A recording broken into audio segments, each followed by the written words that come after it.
Importance of BCK for chartered accountant. हाँ, बड़े ध्यान से सुनना बेटा, तुम्हारे लिए खास है ये टॉपिक। देखो, बड़े सिंपल वर्ड्स में मैं आपको समझाता हूँ। एक सीए को करना क्या है, आप सीए बन जाएंगे तो आपका मेन फंक्शन क्या है? ऑडिट करना। ऑडिट करना मतलब जो भी कंपनी ने फाइनेंशियल्स बनाए हैं ये इंश्योर करना कि भैया उसमें कोई गलती तो नहीं है। और देखो, किसी की गलती निकालना सबसे आसान काम होता है, इसीलिए मैं कहता हूँ सीए का काम सबसे आसान है। लेकिन आप गलती तभी निकाल सकते हो जब आपको वो काम खुद आता हो। हाँ या ना भाई, मैं कैसा पढ़ा रहा हूँ ये आप कब डिसाइड कर सकते हो? जब आपको पढ़ाना आता हो। नहीं तो वैसे कमेंट पास करना बड़ा आसान काम है। चलो, आप लोग नहीं करते, मुझे पता है, बहुत प्यार करते हो हमसे। चलिए, कम टू द पॉइंट। तो अब सीए को बीसीके की नॉलेज क्यों चाहिए? अब आप ऑडिट पे जाओगे, किसी कंपनी के फाइनेंशियल्स चेक करोगे। अब फाइनेंशियल्स चेक करोगे तो होगा क्या उसमें? सेल्स की डिटेल, परचेजेस की detail, direct wages, indirect wages, यही सब चीज़ें होंगी। अब अगर आपको उस बिजनेस की नॉलेज ही नहीं है, let us take an example. Generally जो होता है, चार्टेड अकाउंटेंट कॉमर्स की फील्ड में मास्टर होते हैं, लेकिन सपोज हमें एक इलेक्ट्रिसिटी पावर प्लांट में भेज दिया गया या किसी आईटी कंपनी में भेज दिया गया जहाँ सॉफ्टवेयर बन रहे। नाउ बड़ी एक कॉम्प्लिकेटेड सी सिचुएशन हमारे सामने आ जाती है उस समय कि उनके प्रोडक्ट की हमें कितनी नॉलेज है।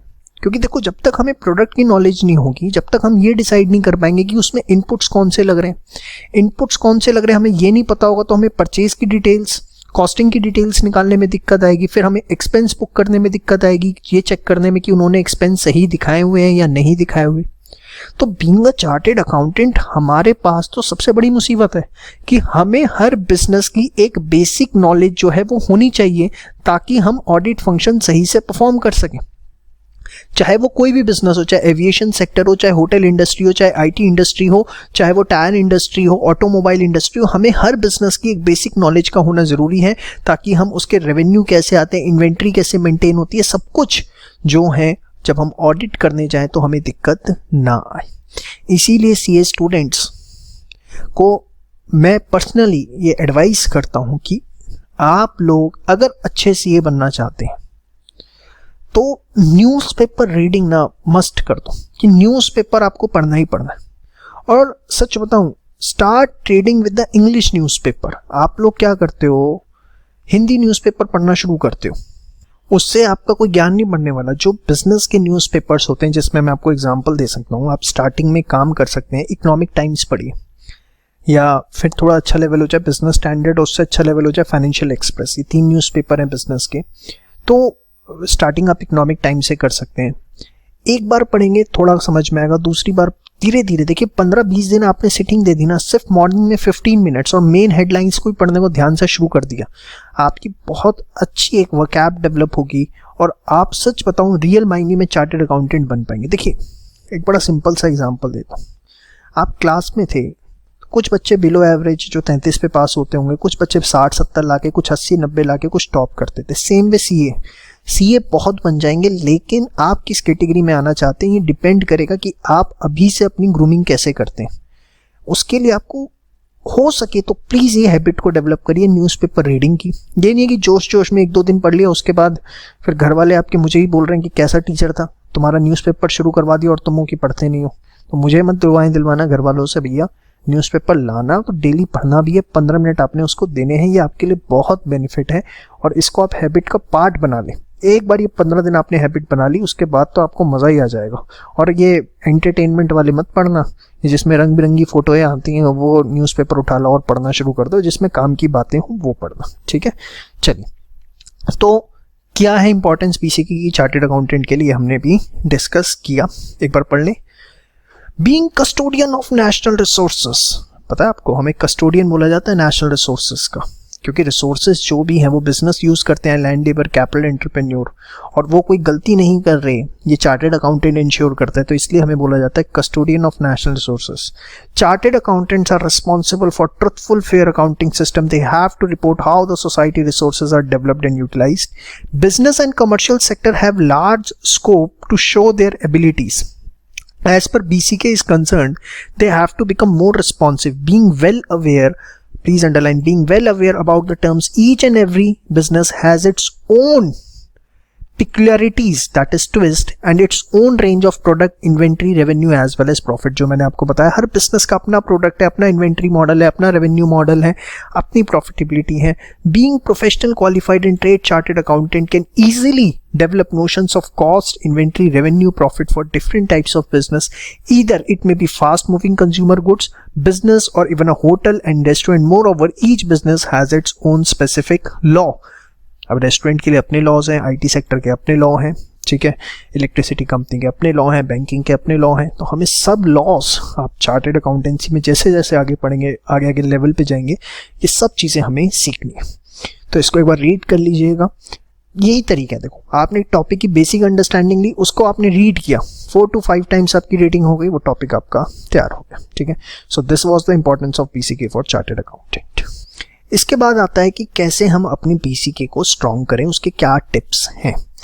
तो देखिए, आप सेल्फ एश्योरेंस, सबसे बड़ी चीज़, आप हर चीज़ को ऑब्जर्व करिए. सबसे बड़ी चीज़ ये है कि आप जो भी डे टू डे ट्रांजेक्शन्स, आप कुछ भी खरीदने जाते हैं तो हर चीज़ को ऑब्जर्व करिए, समझने की कोशिश करिए कि वो एग्जैक्टली, जब छोटा सा एग्जांपल देता हूँ, आप रिटेल शॉप पे गए अपनी किराने की दुकान पे, वहाँ आपने पैसे दिए, सामान लिया, तो उस पैसे को एक छोटी सी बुक होती है, उसकी कैश बुक अपने तरीके से लिख देता है.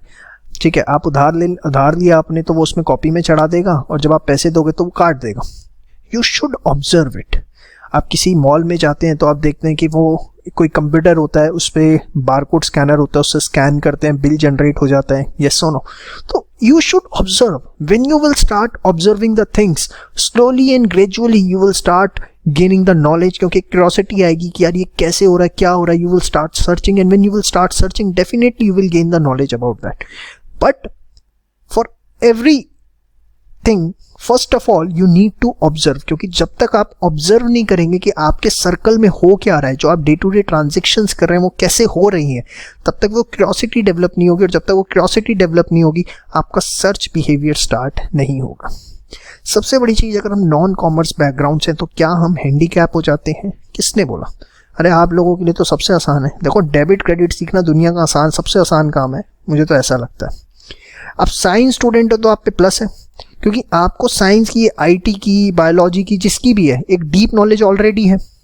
आपको सिर्फ उसे बिजनेस टर्म्स में समझने की जरूरत है. सेम वे जितने ह्यूमैनिटीज के स्टूडेंट हैं, they already have the knowledge of psychology, sociology, human behaviours, economics and geography. So how this is used in the business domain, that you have to understand. So it is not like that कि अगर non commerce background से हम है तो हम BCK की knowledge develop नहीं कर सकते.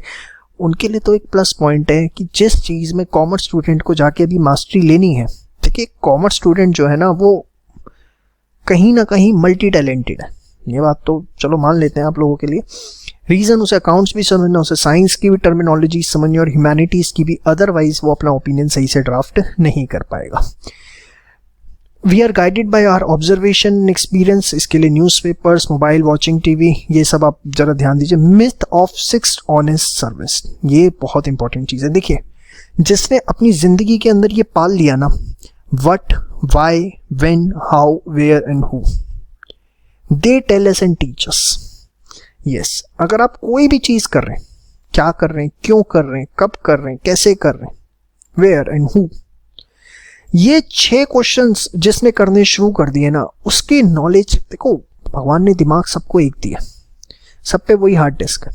Now it is up to us that how we are utilising it. कुछ लोग उस हार्ड डिस्क को खाली रखना पसंद करते हैं, ये सोच के कि फ्यूचर में डेटा बहुत आ जाएगा. कुछ लोग कहते हैं कि भैया उसे फिल करते रहो. देखिए, बहुत सिंपल सी चीज़ है, जितनी आप चीज़ों को सर्च करेंगे ना, उतनी आपको नॉलेज आएगी. और सर्च के लिए सर्च बिहेवियर चाहिए, और जिसका सबसे प्राइमरी चीज़ है, ऑब्जर्व करो, क्वेश्चनिंग करो, अपना एटीट्यूड बदलो. यही चीज़ मैं आपको पढ़ाई में भी कहता हूँ, क्योंकि जब तक वो चीज़, एटीट्यूड उस तरह का आपके अंदर डेवलप नहीं होगा ना, तब तक आप आगे नहीं बढ़ पाएंगे. Practice and improvement lead to perfection. Reflective thinking serves to the urge of perfection. By maintaining, सबसे पहले इस लाइन का मतलब बता दूं. रिफ्लेक्टिव थिंकिंग का मतलब क्या होता है? रिफ्लेक्टिव थिंकिंग का मतलब होता है क्रिटिकल थिंकिंग. जब आप किसी, आपका बिहेवियर होता है कि like you want to know why. Critical thinking, आप जजमेंट बेस्ड थिंकिंग करना चाहते हैं, कुछ डिसीजंस निकालना चाहते हैं, तो that is called as reflective thinking. तो जब आपका सोचने का तरीका उस तरीके से होता है कि आप किसी डिसीजन पे पहुंचना चाहते हैं, that's serves the desire of perfection. देखिए, आप सीए बनना चाहते हैं, you want to be a perfect chartered accountant. What do you mean by perfect chartered accountant? Perfection is basically means, it's not like that कि कोई मेरे से कुछ भी पूछे तो मैं ऑन द स्पॉट उसका आंसर दे पाऊं। That's not basically the perfection, that's not the desire of perfection. The perfection is something that any time I am ready to accept something. मतलब अगर कोई मुझे कुछ बता रहा है या कहीं से मुझे कुछ नॉलेज गेन करने को मिलती है, तो my heart, my body is ready to accept it कि येस, मैं इस चीज़ को सीखना चाहता हूँ। जब आपके अंदर ये डिज़ायर आती है, इस तरह का बिहेवियर डेवलप होता है, तब आप परफेक्शन की तरफ मूव ऑन करते हैं। तब आप चीज़ों को सोचना शुरू करते हैं कि येस, उस बंदे ने बताया। होता क्या, दो तरह के लोग होते हैं। किसी को कुछ बताया जाए वो आर्ग्यू करेगा, और जो आर्ग्यू करेगा वो कभी सीख नहीं पाएगा। जब आपको कोई बात बता रहा है कोई भी, आप चुप रहिए, आपको बुरी लगे या अच्छी लगे। सब first of all try to get something कि वो बंदा क्या बताना चाह रहा है। 10 में से अगर 9 बातें उसने गलत बताई, एक भी आपको सही बताई, तो आपका तो बेनिफिट हुआ ना। तो मेन बात ये, critical thinking serves the urge of perfection, कि अगर आप क्रिटिकली सोचेंगे किसी चीज़ के बारे में, तभी जो आपकी परफेक्शन की डिज़ायर है वो शायद सर्व हो पाए। Bye maintaining a routine note of BCK is a good practice. However, we record our observation, wing, etc. Going through the notes, we get reflected with newer ideas. ये सब इतना खास नहीं। Newspaper like economic time, financial express से आप अपनी knowledge बढ़ा सकते हैं। बिजनेस चैनल देख सकते हैं, NDTV, profit, ET now, business magazines हैं, business world, business India, that you can refer. तो there are some tips to enhance the BCK। ठीक है, तो बहुत ही इंपॉर्टेंट 2 टॉपिक हमने इसमें कवर अप किए।